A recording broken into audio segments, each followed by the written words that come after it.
შენი iPhone-ი გათბა ან გაცხელდა და გონია რომ გაფუჭდა? ამ ვიდეოში განვიხილავ iPhone-ის შესახებ მითების მესამე ნაწილს.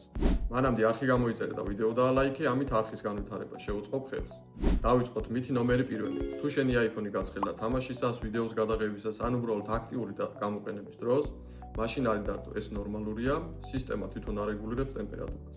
საშიშია მხოლოდ მაშინ თუ iPhone-ი ესე უბრალოდ დატვირთვის გარეშე ცხელდება, ან თუნდაც ძლიერი სიცხის დროს მზეზე დაგვრჩება ან დავტოვებთ.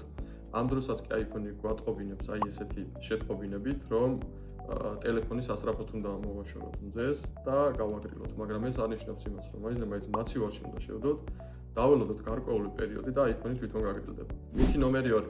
ღამით Bluetooth და Wi-Fi-ის თუ თიშავ, შეგიძლია შეწყვიტო. ორივე ძალიან მცირე ენერგიას ხარჯავს და პირიქით ჩართვა გამორთვა ზოგჯერ უფრო მეტ ენერგიასაც კი მოითხოვს. მითი ნომერი 3. 5G ყოველთვის უკეთესია, ვიდრე 4G. როდესაც 5G სიგნალი სუსტია, ამ დროს ტელეფონი აქტიურად ცდილობს კავშირის დამყარებას, რაც ნიშნავს იმას, რომ უფრო მეტ ენერგიას მოიხმარს და პირდაპირ დაკავშირებულია ბატარეის ხანგრძლივობაზე. პირიქით ზოგჯერ სტაბილური 4G უფრო უკეთესია, ვიდრე 5G. ამიტომ, სადაც 5G-ს დაფარვის ზონა არ არის კარგი, უმჯობესია ამ დროს ჩართული გქონდეთ 4G. მითი ნომერი 4. ყოველდღე iPhone-ის დარესტარტება აუცილებელია, რომ iPhone-მა უფრო კარგად იმუშაოს.